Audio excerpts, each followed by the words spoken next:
Assalamualaikum warahmatullahi wabarakatuh.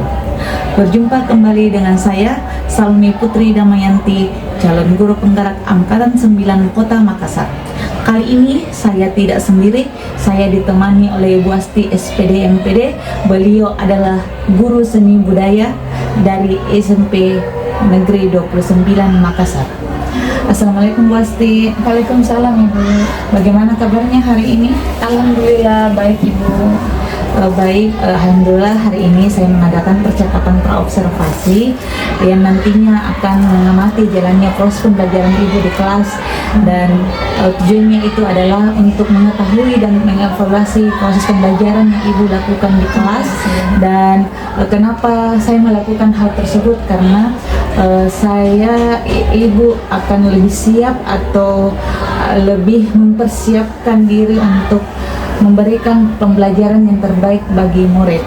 Tapi sebelumnya itu Ibu, saya ingin memberikan beberapa pertanyaan, yaitu terkait dengan tujuan. Nah, kira-kira apa tujuan pembelajaran yang ingin Ibu capai?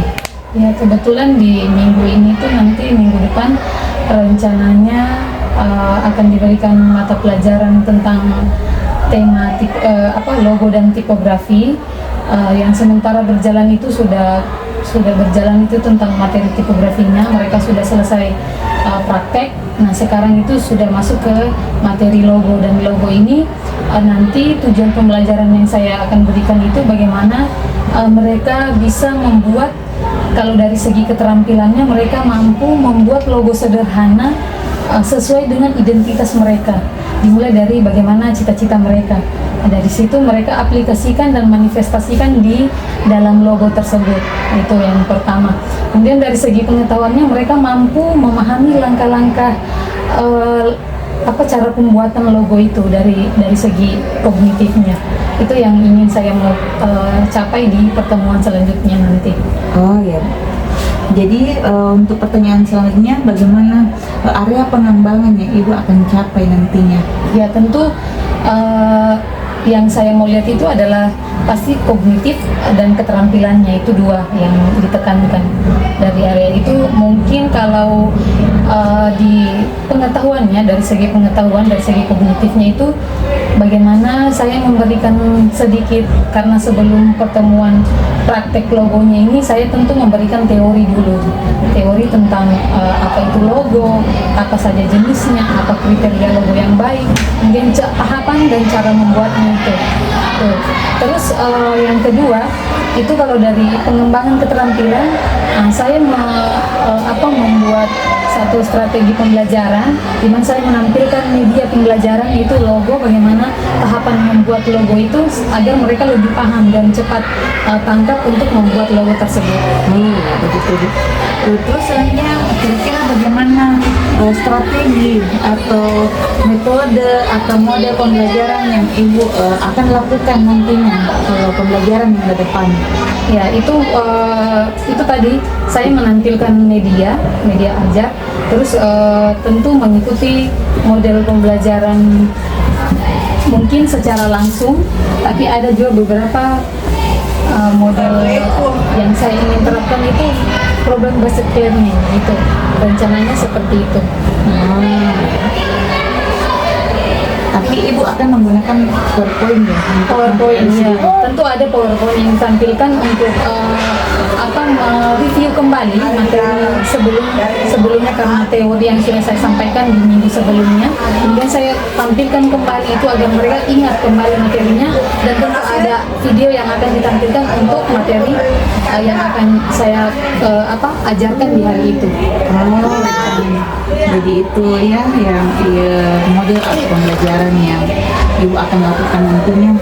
Nah, mungkin ini Bu, terima kasih banyak karena hanya 3 pertanyaan yang akan saya ajukan. Terima kasih banyak atas waktunya hari ini. Semoga apa yang akan kita lakukan nantinya di kelas semoga bisa tercapai semuanya dengan strategi area pengembangan yang ingin Ibu capai, dan tujuan pembelajaran yang akan capaian pembelajarannya. Terima kasih Bu. Baik, Berarti nanti Ibu akan ke kelas ini. insya Allah minggu depan hari Iya. Kamis, mungkin hari Kamis ya? Iya. Hari Kamis depan saya akan di kelas Iya, Ibu terima kasih. observasi ya. Nanti nanti saya infokan jadwal spesifiknya jamnya jam berapa maksudnya Bu. Oh iya, terima kasih banyak. Assalamualaikum warahmatullahi wabarakatuh. Waalaikumsalam warahmatullahi wabarakatuh. Dari sarap.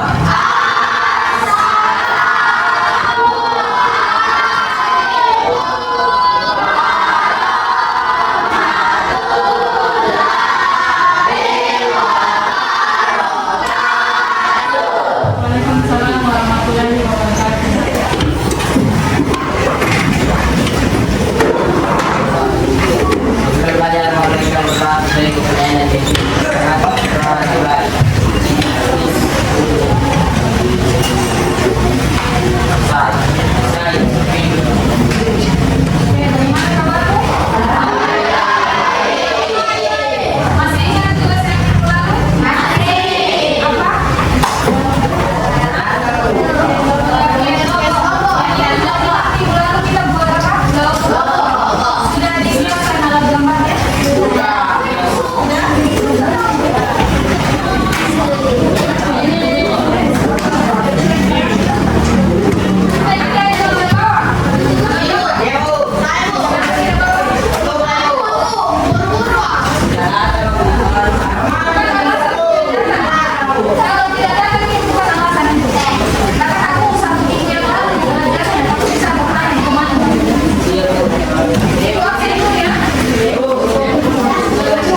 Assalamualaikum warahmatullahi wabarakatuh. Waalaikumsalam. Kembali lagi bertemu dengan saya Salmi Putri Damayanti SPD, calon guru penggerak angkatan 9 dari UPT SPF SMP Negeri 29 Makassar. Baik, hari ini saya ditemani oleh Ibu Asti SPD MPD, guru yang sudah diobservasi di kelas, dan ditemani juga oleh Ibu pengajar praktik Ibu Astuti dari Pendidikan Guru Penggerak angkatan 9. Assalamualaikum Ibu. Assalamualaikum warahmatullahi wabarakatuh. Bagaimana kabarnya hari ini? Alhamdulillah Ibu sehat. Baik, alhamdulillah hari ini kita melakukan percakapan pasca observasi untuk mengetahui atau mengevaluasi proses jalannya pembelajaran yang Ibu Asti telah lakukan di kelas. Namun untuk sebelumnya saya ingin memberikan beberapa pertanyaan Ibu. Yang pertama, bagaimana perasaan Ibu terkait dengan proses pembelajaran yang sudah Ibu lakukan di kelas? Tentu karena ini diobservasi, namanya tentu dinilai pasti agak sedikit sedikit canggung lah. Perasaannya begitu karena itu tadi dinilai diobservasi pasti beda dengan hari-hari ketika belajar sebagaimana biasanya. Itu ya, tentu senang juga karena pengalaman baru bisa diobservasi sama teman sejawat sendiri. Itu saja. Selanjutnya mungkin bisa diceritakan bagaimana langkah-langkah atau tahapan-tahapan proses pembelajaran yang Ibu sudah lakukan di kelas.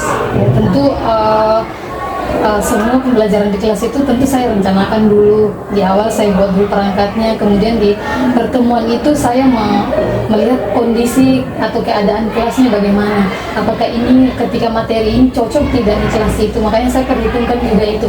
Nah, untuk itu saya susun perangkatnya, kemudian saya berusaha mencarikan materi supaya siswanya itu lebih cepat paham dengan materi yang saya bawakan di kelas. Mungkin pertanyaan ketiga, mungkin ada kekurangan atau kendala-kendala yang dihadapi di kelas, misalnya ada murid yang kurang paham, yang mengantuk dan sebagainya, mungkin ada. Tentu ada, tentu ada, pasti ada kendala. Nah, mungkin setiap kegiatan karena di kelas itu beda-beda karakter siswanya, pasti ada kendalanya. Misalnya dari segi ketika saya melakukan praktek, ada yang tidak membawa alat, tentu itu menghambat proses pembelajaran. Kemudian ada juga yang belum paham tentang apa yang disampaikan. Mereka belum tahu, ada yang belum tersampaikan konsep materi ini. Kan saya membawakan materi tentang logo, konsep logo itu mereka belum terlalu paham, ada juga yang begitu. Itu kendala yang saya alami pada saat observasi. Oh, jadi bagaimana nantinya kolomnya untuk mengatasi kendala-kendala tersebut untuk pembelajaran selanjutnya? Ya, karena kan ini hanya pembelajaran pertama. Iya, pertemuan pertama. Ya, dilihat lagi hasil karena saya menilai dari dua aspek, pengetahuan dan keterampilannya.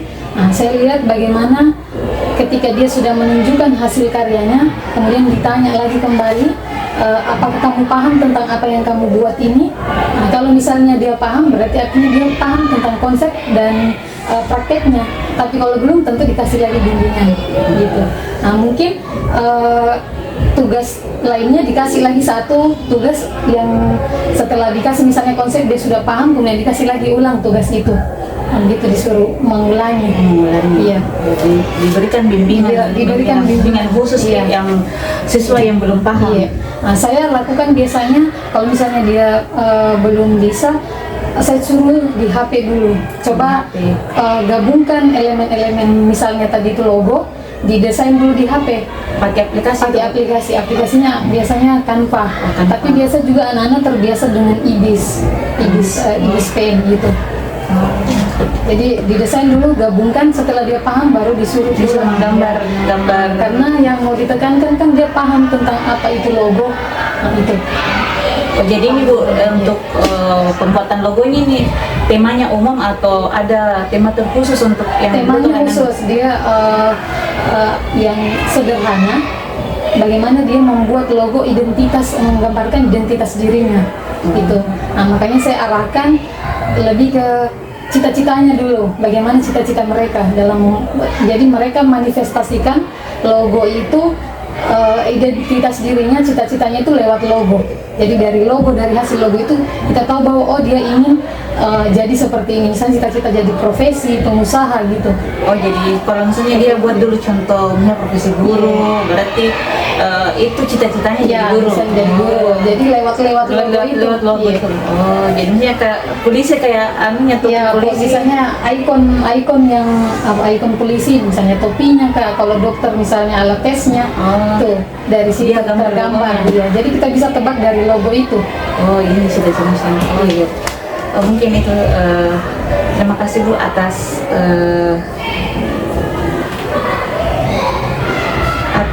kesempatan hari ini. Mungkin saya mendengarkan kembali cerita-cerita Ibu untuk diaplikasikan untuk pembelajaran selanjutnya. Nah mungkin selanjutnya Bu saya berikan kesempatan kepada Ibu Pengajar Praktik memberikan umpan balik atau tanggapan terkait proses percakapan pasca observasi ini. Ya baik, untuk observasi yang telah dilakukan ini termasuk dari hal-hal yang sudah dilakukan. Yang terpenting adalah bagaimana di pembelajaran itu kita menggunakan trik atau strategi pembelajaran yang disukai oleh anak sesuai dengan gaya belajar tentunya. Dan harus kita pahamkan bahwa tantangan di dalam pembelajaran itu adalah harus memiliki tindak lanjut supaya apa kedepannya pembelajaran yang tadi kita lakukan menjadikan pembelajaran lebih baik lagi seperti itu. Demikian barangkali untuk masukan saya di pasca observasi ini. Saya harapkan rekan sejawat dan termasuk CGP calon anak guru penggerak yang kata 9 Ibu Salmi, semoga kedepannya juga dapat menjadikan ikon-ikon, menjadikan murid berpihak kepada murid, ya, dimana pembelajaran kita selalu tidak bosan-bosan ya, tidak bosan-bosan untuk menjadi pendidik, pembimbing, evaluasi dan sebagainya. Oke, terima kasih banyak. Baik, terima kasih atas kesempatan Bu Pengajar Praktik dan Ibu Asti meluangkan waktunya hari ini dalam percakapan pasca observasi. Mungkin demikianlah proses percakapan pra-observasi, observasi, dan pasca observasi. Assalamualaikum warahmatullahi wabarakatuh. Waalaikumsalam warahmatullahi wabarakatuh. wabarakatuh.